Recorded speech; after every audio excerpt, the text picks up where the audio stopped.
We'll now turn to our colleague parliamentarians for the first panel discussion, with the theme being ensuring a more sustainable energy transition through international cooperation.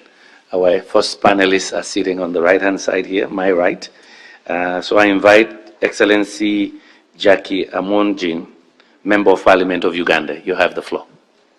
Speak from there, yes, thank you very much.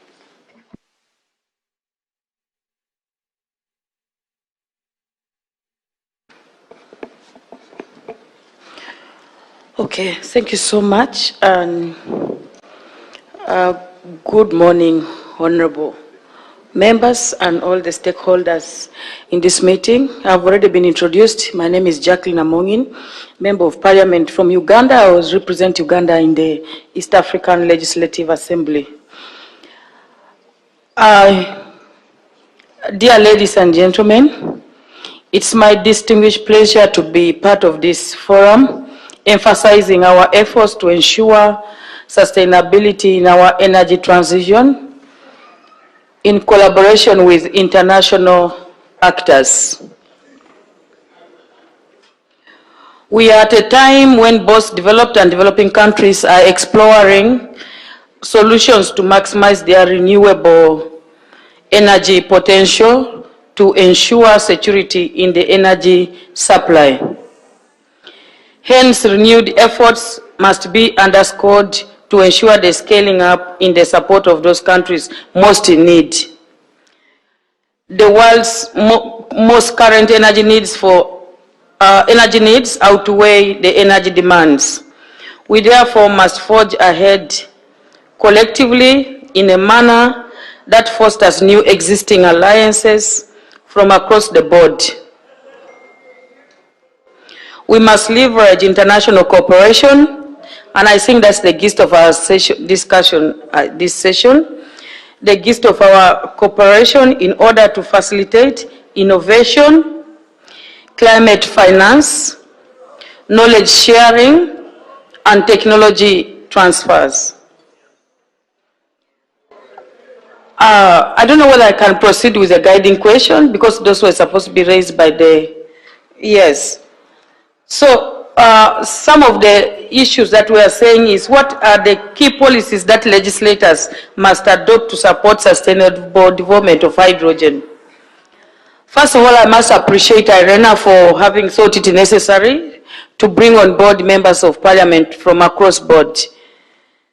Because to me, I believe that there can be nothing for us without us, since parliaments play a key role in terms of ensuring the modus operandi of their member states and appropriation and coming up with policies. So therefore, as legislators, we have a key role in effective policy making. We will need to carefully consider factors which are context specific to national priorities. This includes considering ongoing advancements in alternative technologies in the renewable energy landscape, as well as relative costs and advantages of alternative decarbonization options. As you are aware, as we talk about renewable energies, some of the countries are ahead of others, and it's important that as we do cooperate, we learn from each other so that we are able to move at the same pace. So, as legislators, it's also important to ensure that enabling regulatory frameworks exist to ensure policy de-risking, to provide incentives to scale up investment into renewables. This can be done by reviewing our current legislative and policy frameworks to ensure that we either reduce, transfer, or compensate for risk, including streamlining our national processes for obtaining permits, clarifying the role of the regulator, ensure the enforcement of contractual obligations, and mechanisms for recourse. Honorable members, as you are aware, this is almost a new subject, and most countries will have to pick up very fast. But I know that we will pick up very fast if legislators take keen interest and a key role in ensuring that this is put on top on the agenda in our day-to-day legislations. We ought to promote international cooperation with emphasis placed on the means of implementation of sustainable energy options. Parliamentarians should help promote initiatives that contribute to closing the financing gaps and those that enhance technology transfers and capacity building without clear policy direction and decision action. There is limited drive for investment in the development of green hydrogen technologies that we must take keen note of. Then my interest is, how can IRENA support legislators in establishing a national policy and regulatory framework to successfully implement green hydrogen strategy? I think that should be one of the key action points that we should come up with from this forum. As we leave Dhabi, what are the key action points that we have to take for our different parliaments, regional parliaments, in order, by the time we go to COP28, come back actually to COP28 because it will be in Dubai, we would have done some roadmap on how to implement our actions in our different parliaments. First of all, I want to applaud the efforts of IRENA in establishing a platform for parliamentarians to discuss their role in ensuring a more sustainable energy transition by aligning national policies and regulatory frameworks to implement renewable energy strategies. Parliamentarians for too long have only been included in the tail end of these discussions, and we welcome their recognition of our indispensable roles. As you realize, most of the times when they are setting up the plans, it's always the ministers, it's always the different stakeholders, but parliamentarians are not brought on board. And yet, at the end of the day, the policy statements are presented to parliaments for approval. So I think this is a very critical moment that we move together and bring parliamentarians on board so that when these issues are presented, even by our line sectors to our different parliaments, we are able to move at the same pace and we know what we want. I therefore urge IRENA to continue to support our capacity building initiatives so that we can recognize and deliver our collective efforts to ensure a more sustainable energy transition.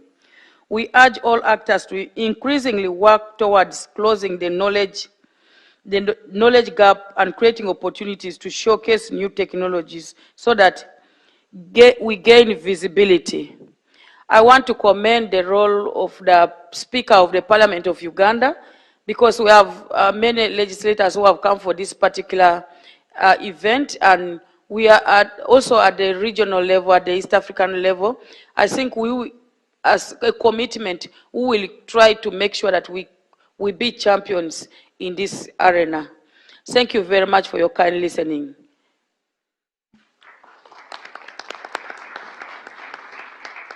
Thank you.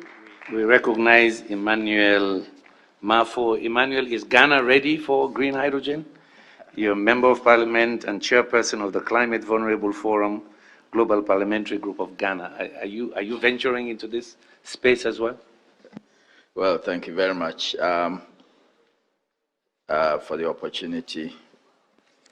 Excellencies, speakers and colleague members of parliament, and ladies and gentlemen, it's a pleasure to also join you today to map our way forward in ensuring a more sustainable energy transition through international cooperation, underpinned by the need to scale up actions to promote renewable energy and the crucial role of parliamentarians in doing so.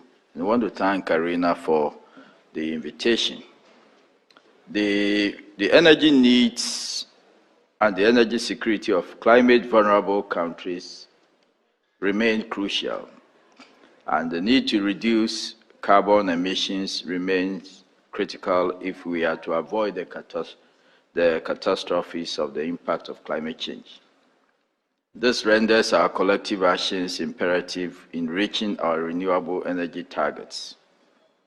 Despite contributing the least to the climate crisis, countries most vulnerable to climate change bear the greatest brunt of its impacts.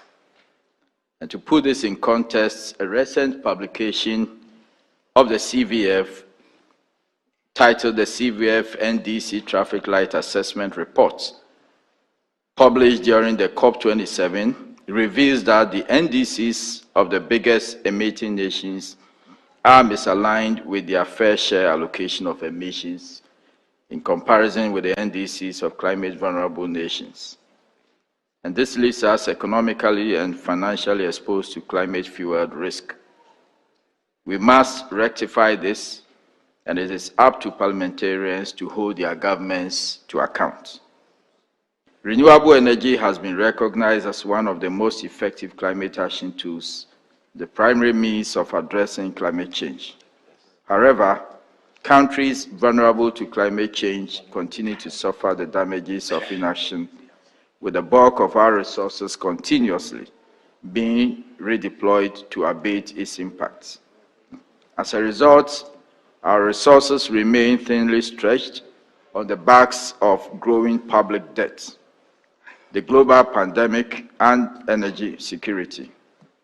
This represents an opportunity to leverage maximized energy renewable worth, also through the green hydrogen potential for both developed and developing nations alike. And here I must say that certainly Ghana is considering the development of green hydrogen. We have the potential, and it's part of our overall national energy mix strategy. It's undeniable that ambitious efforts along with incisive actions on the ground are required to seize this window of opportunity and advance an inclusive, equitable, and economically, socially, and environmentally beneficial energy revolution. Now, on the question of the key policies that legislators must adopt to support the sustainable development of hydrogen in their countries, my reaction will be that political leadership is essential in developing and scaling up our renewable energy worth potential. As MPs, we are strategically positioned to leverage our political capital to ensure the adoption and implementation of policy decisions through the various entry points of our functions. And here, deliberation, budget approval, legislation, and oversight are key entry points. The sustainable development of hydrogen must be underpinned by long-term commitments, which signal the longevity and mainstreaming of green hydrogen in our power system to encourage investors to invest in new technology.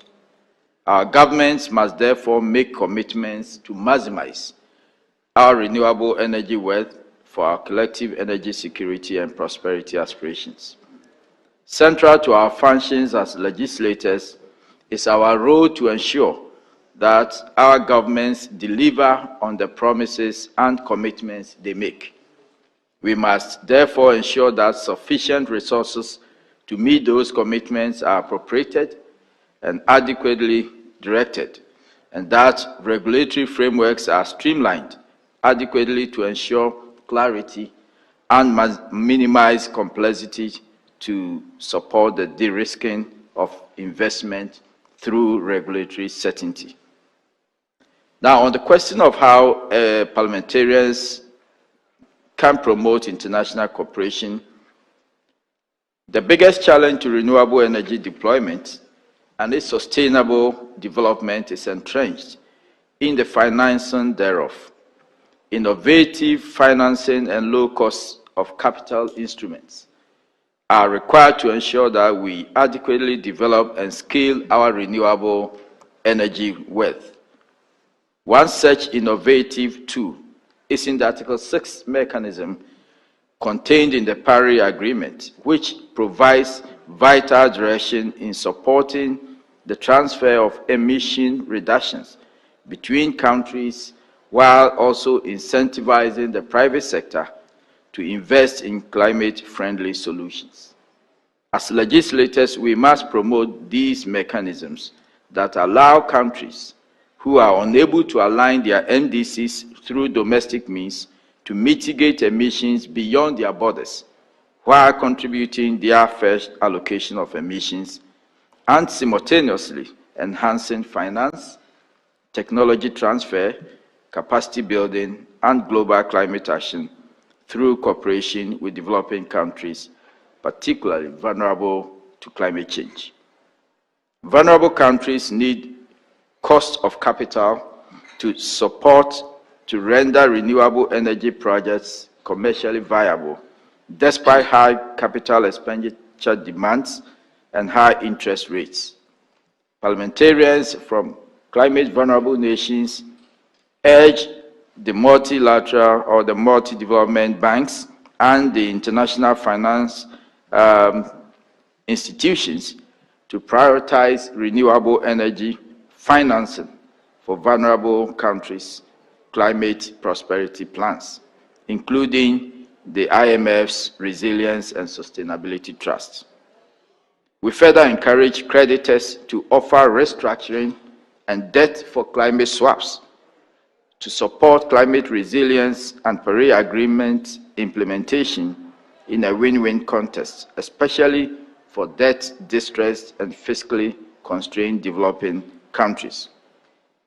Now, finally, on how IRENA can support legislators in establishing national policy frameworks, we must prioritize capacity building for lawmakers to ensure that they are capable of responding to the changing policy directions that informs a just and equitable energy transition.